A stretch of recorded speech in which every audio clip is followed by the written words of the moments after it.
አርእስተ ዜና የጠቅላይ ምክር ቤቱ የሐጅና ዑምራ ዘርፍ የመሻየር አገልግሎት ለመስጠት ከተፈራረሙ ድርጅቶች ጋር ተወያየ።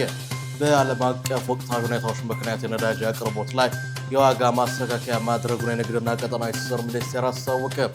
የአረብ ሊግ እስራኤል ፍልስጤማውያን እስረኞችን በሞት ለመቅጣት ባወጣችው ሕግ ላይ ዓለም አቀፍ ምርመራ እንዲደረግ ጠየቀ። ኢራን የአሜሪካ F-35 ተዋጊ ጀት መታ መጣሏን አስታወቀች። አሰላሙ አለይኩም ወራህመቱላሂ ወበረካቱ። ክቡራትና ክቡራን የነጃሺ ቲቪ የምሽት መረጃት መልካቾቻችን እንደምን አምሽታችኋል? ከመረጃዎቹ ጋር ሰኢድ መሐመድ ነኝ። አብራችሁ የጠቅላይ ምክር ቤቱ የሐጅና ዑምራ ዘርፍ የመሻኢር አገልግሎት ለመስጠት ከተፈራረሙ ድርጅቶች ጋር ተወያየ።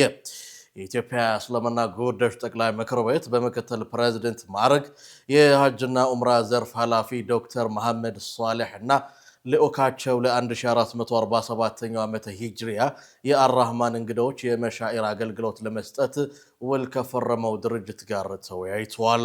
ልኡኩ የመሻኢርና የሎጂስቲክስ አገልግሎት ለመስጠት ውል ከፈረመው መሻሪቅ አልማሲያ የመዲናው ቅርንጫፍ ቢሮ ተወካዮች ጋር ባደረገው ውይይት በመዲና ላይ የአራህማን እንግዶች በክብር ከመቀበልና ከማስተናገድ እንዲሁም ቆይታቸውን የሰመረ በማድረግ በአግባቡ ከመሸኘት አንጻር እየተደረገ ስላለው የቅድመ ዝግጅት ስራ የደረሰበትን ሁኔታ ገምግሟል።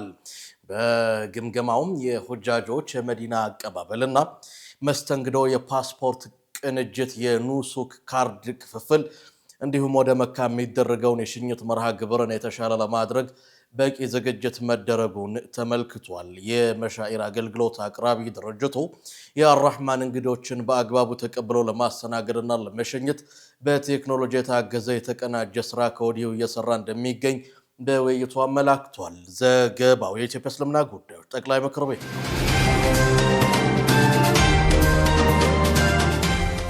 በዓለም አቀፍ ወቅታዊ ሁኔታዎች ምክንያት የነዳጅ አቅርቦት ላይ የዋጋ ማስተካከያ መደረጉን የንግድና ቀጠናዊ ትስስር ሚኒስቴር አስታውቋል። በመካከለኛው ምስራቅ የተከሰተውን ጦርነት ተከትሎ የዓለም የነዳጅ ዋጋ በከፍተኛ ሁኔታ በመጨመሩ የዋጋ ማስተካከያ መደረጉን የንግድና ቀጠናዊ ትስስር ሚኒስቴር አስታውቋል። ሚኒስትሩ በሰጠው መግለጫ የዓለም 1/5ኛ ድፍድፍ ነዳጅ የሚተላለፍበት የሆርሙዝ የባህር ሰርጥ በመዘጋቱ እንደ ሳዑዲ አረቢያ፣ ኩዌት፣ የተባበሩት አረብ ኤምሬት፣ ኢራቅ ያሉ ሀገራት በቀን የሚያቀርቡት 140 ሚሊዮን በርሜል ነዳጅ መቋረጡን የገለጸው የንግድና ቀጠናዊ ትስስር ሚኒስቴር ይህንን ተከትሎ የዋጋ ማሻሻያ ማድረጉን አስታውቋል። በዚህም ምክንያት ወደ ሀገራችን ይገባ የነበረው 120,000 ሜትሪክ ቶን ነጭ ናፍጣና 60,000 ሜትሪክ ቶን የአውሮፕላን ነዳጅ የጫኑ 3 መርከቦች በአረብ ባህረ ሰላጤ ላይ ቆመው ይገኛሉ ብሏል። ሚኒስትሩ ዛሬ በሰጠው መግለጫ መንግስት መደበኛ አቅርቦቱ እንዳይቋረጥ ከተባራሪ ገበያ ወይም በከፍተኛ ዋጋ በመግዛት ለማቅረብ ጥረት እያደረገ እንደሚገኝና በመንግስት ላይ ያለው የድጎማ ጫና 272 ቢሊዮን ብር በላይ መድረሱን አክሏል። በዚህም መሰረት አዲሱ የኤሌክትሪክ ችርቻሮ መሸጫ ዋጋ ቤንዚን 142 ከ1 ሳንቲም ብር፣ ኬሮሲን 151 ብር ከ39 ብር፣ ነጭ ናፍጣ 163 ብር ከ09፣ ቀላል ጥቁር ናፍጣ 163.9 ሳንቲም፣ ከባድ ጥቁር ናፍጣ 160.68 ብር እንዲሁም የአውሮፕላን ነዳጅ 150 ከ48 ብር ሆኗል።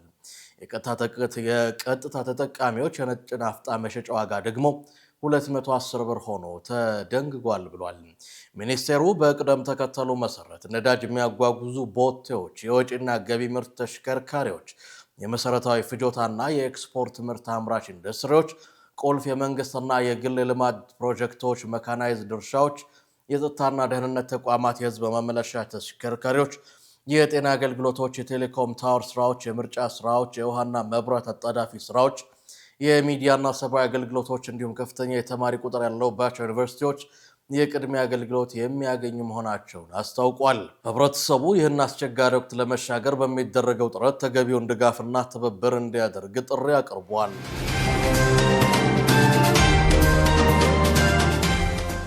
የዓለም ሙስሊሞች ሊግ በፍልስጤማውያን ላይ የተደነገገውን የሞት ቅጣት አወገዘ። የዓለም ሙስሊሞች ሊግ የእስራኤል ፓርላማ በዚህ ሳምንት ያጸደቀውንና በፍልስጤማውያን ላይ የሞት ቅጣትን የሚፈቅደውን አዲስ ሕግ አጥብቆ ማውገዙን አስታውቋል። ሊጉ ሕጉ በግልጽ በፍልስጤማውያን ላይ ያነጣጠረ አድሏዊ ነው ሲል ገልጾታል።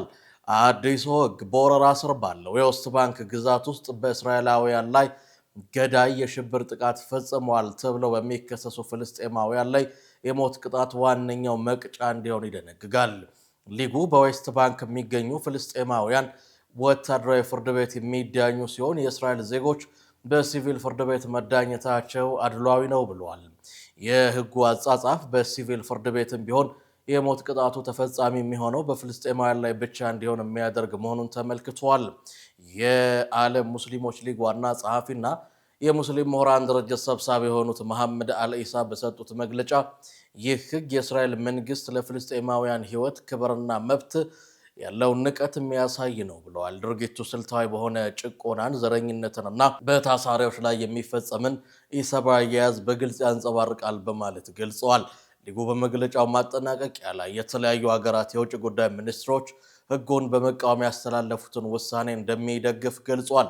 ሳዑዲ አረቢያ፣ ቱርክ፣ ግብፅ፣ ኢንዶኔዥያ፣ ዮርዳኖስ፣ ፓኪስታን፣ ኳታር፣ የተባበሩት አረብ ኤምሬት ህጉን ካወገዙ ሀገራት መካከል ናቸው።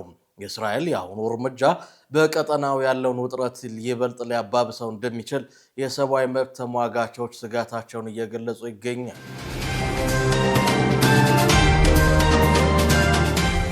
የአረብ ሊግ እስራኤል ፍልስጤማውያን እስረኞችን በሞት ለመቅጣት ባወጣቸው ህግ ላይ ዓለም አቀፍ ምርመራ እንዲደረግ ጠየቀ። የአረብ ሊግ የዓለም አቀፉ የወንጀለኞች ፍርድ ቤት አይሲሲ ህጉን ባጸደቁ የእስራኤል ባለስልጣናት ላይ ክስ እንዲመሰረት ጠይቋል። ድርጊቱንም እንደ ጦር ወንጀል እንደሚቆጥረው አስታውቋል።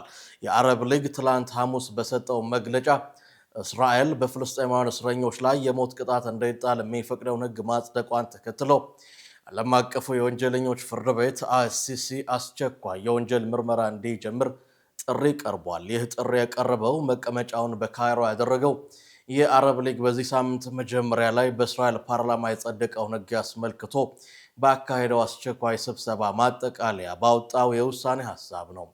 በውሳኔውም ሊጉ ዓለም አቀፉ የወንጀለኞች ፍርድ ቤት ህጉን በማጽደቅ ረገድ ተሳታፊ የሆኑ የእስራኤል ባለስልጣናት እንዲከሰሱ አሳስቧል። ድርጊቱንም የጦር ወንጀልና በፍልስጤም ህዝብ ላይ የሚፈጸም የጭቆናና የአፓርታይድ ስርዓት አካል ነው ብሏል። የተባበሩት መንግስታት ድርጅት የሰብአዊ መብቶች ምክር ቤት፣ ዓለም አቀፍ አጣሪ ኮሚቴ፣ ዓለም አቀፉ የቀይ መስቀል ኮሚቴና የሰብአዊ መብት ተሟጋቾች የእስራኤል ባለስልጣናት በፍልስጤማውያን እስረኞች ላይ የሚፈጽሙትን ስቃይ፣ ረሃብ፣ ኢሰብአዊ ሁኔታዎች እንዲመረምሩ ወደ እስራኤል እስር ቤቶች የመግባት እድል እንዲያገኙ አሳስቧል።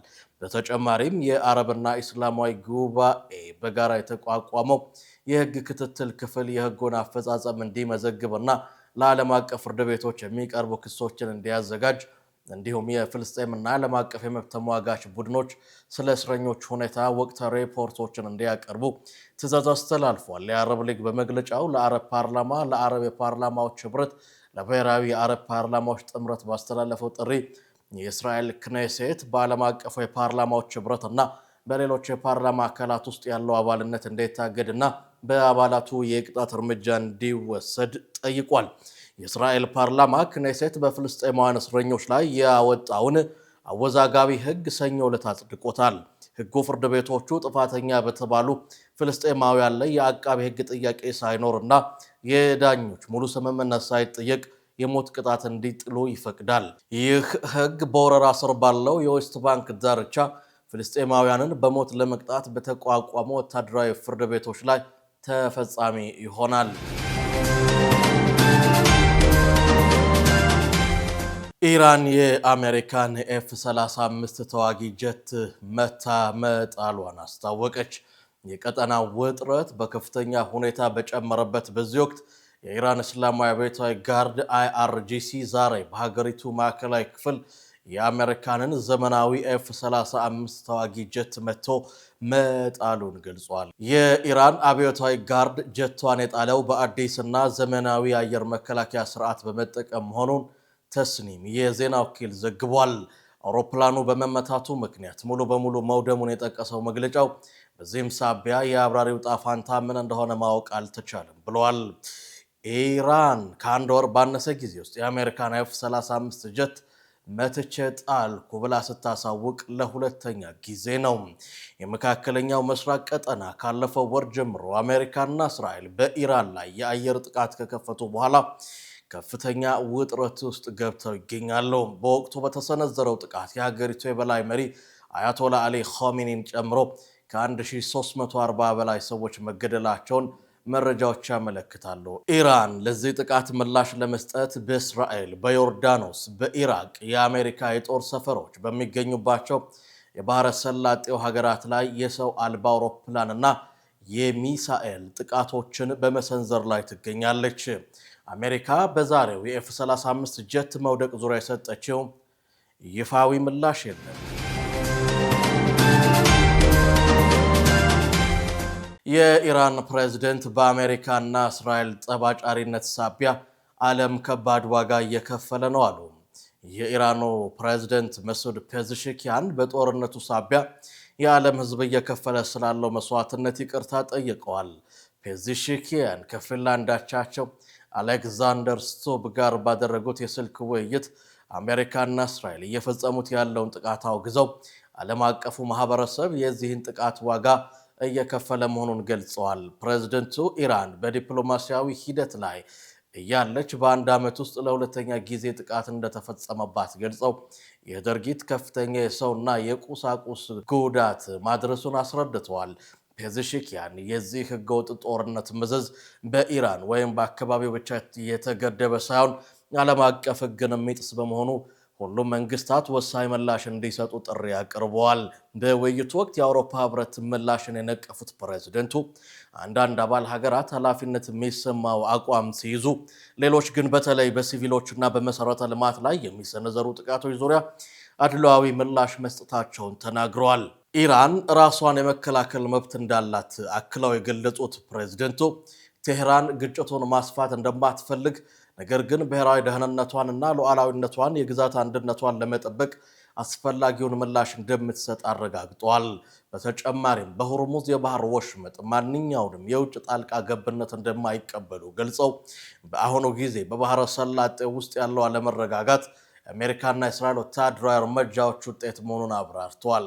ከግጭቱ ጋር የተያዙ አካላት መርከቦች በኢራን ላይ ለሚደረጉ እንቅስቃሴዎች ይህን መንገድ መጠቀም እንደሌለባቸው አስጠንቅቀዋል። የፊንላንዱ ፕሬዝደንት ስቶብ በበኩላቸው በሁኔታው ላይ ስጋታቸውን ገልጸው ውጥረቱን ለማርገብ የዲፕሎማሲያዊ መንገዶችን አስፈላጊነት አጽንኦት ሰጥተዋል። ፊንላንድ ሰላምን፣ መረጋጋትን ለመመለስ የሚደረጉ ጥረቶችን ለመደገፍ ዝግጁ መሆኗን አክለዋል። የአሜሪካ ጥቃት የሥነ ምግባር ውድቀቷን ያሳያል ሲሉ የኢራን የውጭ ጉዳይ ሚኒስትር ገለጹ። የአሜሪካ ጦር በኢራን የሲቪል መሰረተ ልማቶች ላይ እያደረሰ ያለው ጥቃት የሀገሪቱን የሥነ ምግባር ውድቀት የሚያሳይ መሆኑን የኢራን የውጭ ጉዳይ ሚኒስትር አባስ አራክቺ ገልጸዋል። ሚኒስትሩ ይህን ያሉት ሐሙስ ዕለት በማህበራዊ ትስስር ገጻቸው ባስተላለፉት መልእክት ሲሆን በካራጅ ከተማ በሚገኝ ትልቅ ድልድይ ላይ የተፈጸመውን የአየር ጥቃት ተከትሎ ነው። 136 ሜትር ከፍታ ያለውና $400 ሚሊዮን የወጣበት የቴህራን ካራጅ ቢዋን ተንጠልጣይ ድልድይ በጥቃቱ በከፊል ጉዳት ገጥሞታል። ያልተጠናቀቁ ድልድዮችን ጨምሮ የሲቪል ተቋማትን ማጥቃት ኢራናውያንን ለአሜሪካ እንዲንበረከኩ አያደርግም ሲሉ ሚኒስትሩ ገልጸዋል። አክለውም ኢራን የፈረሱትን በበለጠ ጥንካሬ እንደምትገነባ ነገር ግን የአሜሪካ ዓለም አቀፋዊ ዝና ዳግም እንደማያገግም አስረድተዋል። ፕሬዝደንት ዶናልድ ትራምፕ ድልድዩ ሲፈርስ የሚያሳይ ተንቀሳቃሽ ምስል በማጋራት ለጥቃቱ ኃላፊነት መውሰዳቸውን ተስኒም የዜና ወኪል ዘግቧል። ትራምፕ ቀደም ሲል ኢራንን ወደ ድንጋይ ዘመን እመልሳለሁ ብለው ማስፈራራታቸው ይታወሳል። አሜሪካና እስራኤል በኢራን ወታደራዊ ሲቪል ተቋማት ላይ ተከታታይ የአየር ጥቃት እያደረሱ ይገኛሉ። ኢራንን በምላሿ በመካከለኛው ምስራቅ በሚገኙ የአሜሪካና የእስራኤል ወታደራዊ ይዞታዎች ላይ በሚሳኤልና በድሮን ጥቃት እየፈጸመች ነው። ጥቃቱ በኢራን መሰረተ ልማት ላይ ከፍተኛ ጉዳት እያደረሰ ቢሆንም በሁለቱ ወገኖች መካከል ያለው ወታደራዊ ፍጥጫ ወደ ከፋ ቀውስ እያመራ መሆኑ ተመልክቷል። ለ34 ቀናት ተዘግቶ የቆየው የአልአቅሳ መስጂድ በአስቸኳይ እንዲከፈት ጥሪ ቀረበ። በኢስታንቡል የሚገኘው የፍልስጤማውያን ድርጅት ፒሲፒኤ የአልአቅሳ መስጂድ መዘጋት ዓለም አቀፍ ስጋት መፍጠሩን ገልጾ በአስቸኳይ እንዲከፈት ጥሪ አቅርቧል። የአልአቅሳ መስጂድ መዘጋት ከ1967 ወዲህ ታይቶ የማይታወቅና ለረጅም ጊዜ የቆየ መዘጋት ሲሆን በተለይም በረመዳንና በኢድ አልፈጥር ሙእሚኖች የተለመደውን ኢባዳ እንዳያከናውኑ እክል መፍጠሩን ድርጅቱ ገልጿል። ፒሲፒኤ የመስጂዱ መዘጋት እስራኤል በኢየሩሳሌም ላይ ያላትን ቁጥጥር ለማጠናከርና እስላማዊ መገለጫዎችን ለመለወጥ ያለመ ነው ብሏል። የድርጅቱ ኃላፊ ሄልሚ አልባልቢሲ ይህ እርምጃ በቅድስቲቱ ከተማ የአይሁድን ሃይማኖታዊ መልክ ብቻ ለመፍጠር የሙስሊሞችን ሚና ለመቀነስ ሃይማኖታዊ ነፃነትን ሙሉ በሙሉ ለመገደብ የሚደረግ ስልታዊ የፖሊሲ አካል መሆኑን ገልጸዋል። የደህንነት ስጋት በሚል ሰበብ መስጂዱን መዝጋት የአምልኮ ነፃነትን የሚጥስና በእስላማዊው የወቅፍ ታሪካዊ ሚና ላይ ቀጥተኛ ጣልቃ ገብነት ነው ብሏል። የድርጅቱ ኃላፊዎች መስጂዱ በአስቸኳይ ካልተከፈተ በቦታው ህጋዊነትና ሃይማኖታዊ ይዞታ ላይ ከዚህ በፊት ታይቶ የማይታወቅ ለውጥ ሊያመጣ እንደሚችል በመግለጽ አስጠንቅቀዋል። በተጨማሪም በአልአቅሳ አቅራቢያ የሚኖሩ ፍልስጤማውያን ሙስሊሞች ትንኮሳና እንቅስቃሴ ገደቦች እንደተጣለባቸው ተዘግቧል። በምላሹም ፍልስጤማውያን መስጂዱ እንዲከፈትና ታሪካዊና ሃይማኖታዊ ይዘቱ እንዲጠበቅ በእስራኤል መንግስት ላይ ጫና ለመፍጠር ሰልፍ እያካሄዱ ነው። መቀመጫውን በቱርክ ያደረገው የፍልስጤማውያን ድርጅት ፒሲፒኤ አረቦችን፣ ሙስሊሞችንና ዓለም አቀፍ ድርጅቶችን ለአልአቅሳ መስጂድ መብትና መከፈት በአንድነት እንዲቆሙ ጥሪ አቅርቧል። ድርጅቱ ማንኛውንም ዝምታ ወይም ቸልተኝነት አሁን ያለውን ቀውስ እንደሚያባብሰውና የፍልስጤምን ማንነት አደጋ ላይ እንደሚጥል በመግለጽ መስጂዱ በአስቸኳይ እንዲከፈት የዓለም አቀፉ ማህበረሰብ ጫና እንዲያደርግ ጥሪ አቅርቧል።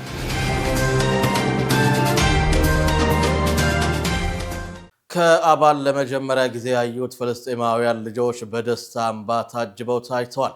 በአስቸጋሪ ሁኔታ ውስጥ የሚገኙት ፍልስጤማውያን ልጆች በለጋሾች የኡምራ ጉዞ ተመቻችቶላቸው መሄድ ችለዋል። ልጆቹም ኡምራ ለማድረግ በመስጂድ አልሐረም በመገኘት ከአባል ለመጀመሪያ ጊዜ በተመለከቱበት ሰዓት በደስታ ሲያነቡ ታይተዋል።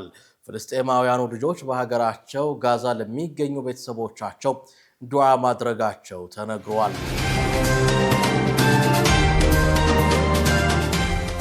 ወደ ቢዝነስ መረጃችን አለፍን። ዙበይዳ ሐሰን እንደሚከተለው ታቀርበዋለች። ተከታትለን እንመለስ። የንግድና ቀጠናዊ ትስስር ሚኒስቴር የነዳጅ ዋጋ ጭማሪን ይፋ አድርጓል።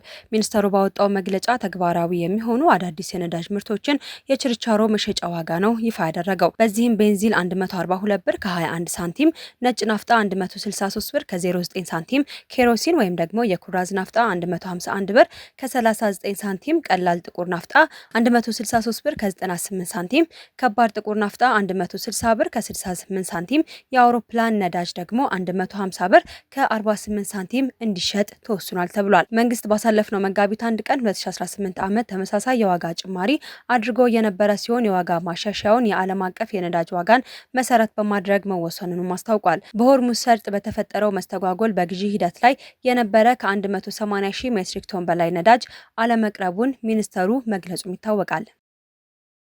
ዳሽን ባንክ አዳዲስ የባንክ አገልግሎቶችን አስተዋውቋል። ዳሽን ባንክ እስከ 6 ሚሊዮን ብር የሚሸልም የሱፐር አፕ ማስተዋወቅ ውድድርን ጨምሮ በአይነቱ ልዩ የሆነ የዲጂታል ኦንቦርዲንግ አገልግሎት፣ የዳሽን ስታር ሪፈራል ፕሮግራም እንዲሁም ከማስተር ካርድ ጋር በመተባበር የተለያዩ ዓለም አቀፍ ክፍያዎችን መክፈል የሚያስችል የዳሽን ቨርቹዋል ካርድ አገልግሎትን ጨምሮ ይፋ አድርጓል። ዳሽን ባንክ እንደዚህ አዳዲስ ምርቶችን የምስረታ 30ኛ ዓመት ክብረ በዓሉን በተለያዩ ፕሮግራሞች እያከበረ ባለበት ወቅት ይፋ ማድረጉን አስታውቋል።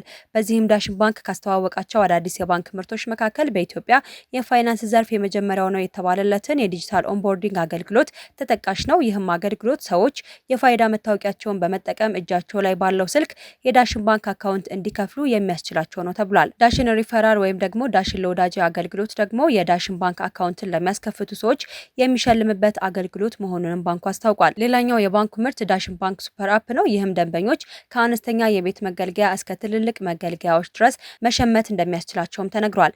በአጭር ጊዜ ከፍተኛ ተቀባይነት ያገኘው የዳሽን ሱፐር አፕ ከ2 ሚሊዮን በላይ ተጠቃሚዎችን ያፈራ ሲሆን በመተግበሪያው እስከ መጋቢት 2018 ዓመት በድምሩ ከ25 ሚሊዮን በላይ የገንዘብ ዝውውሮች ተደርገውበት ከ250 ቢሊዮን ብር በላይ ዋጋ ያላቸው የገንዘብ ዝውውሮች ተፈጻሚ ተደርጎበታልም ተብሏል።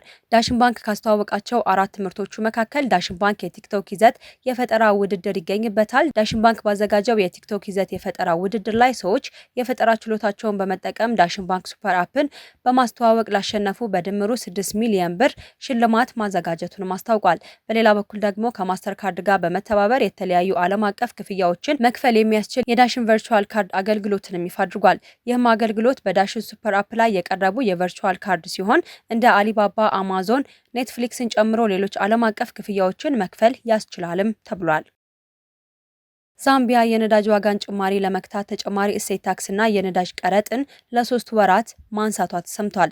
በነዳጅ ዋጋ መናር ምክንያት የሀገሪቱ ኢኮኖሚና የዜጎችን ደህንነት ለመጠበቅ ከመጋቢት 23 ቀን 2018 ዓመት ጀምሮ ለ3 ወራት የሚቆይ የአስቸኳይ ጊዜ አዋጅ በዛምቢያ ተግባራዊ ይሆናል የተባለው የሀገሬው ፕሬዝዳንት ሃካይንዴ ሂችሌማ በቤተ መንግስት በጠሩት ልዩ የካቢኔ ስብሰባ በቤንዚንና በናፍጣ ላይ ይጣል የነበረውን የተጨማሪ እሴት ታክስ ወይም ቫት እና የትራንስፖርት ቀረጥ ለጊዜው እንዲታገድ ተወስኗል ሲሉ አስታውቀዋል። ይህም ውሳኔ የተላለፈው በመካከለኛው ምስራቅ ጦርነት ሳቢያ የተፈጠረውን የነዳጅ እጥረትና ውድነትን ለማስተካከል እንደሆነም ተነግሯል።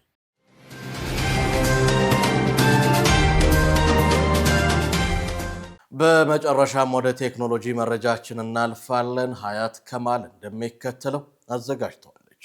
በዛሬው የቴክኖሎጂ መሰናዷችን ኮሄር የተሰኘው የአርቲፊሻል ኢንተለጀንስ ኩባንያ ስላስተዋወቀው ትራንስክራይብ የተሰኘ ንግግርን ወደ ጽሑፍ የሚቀይር አዲስ የድምጽ ሞዴል እናስተዋውቃችኋለን።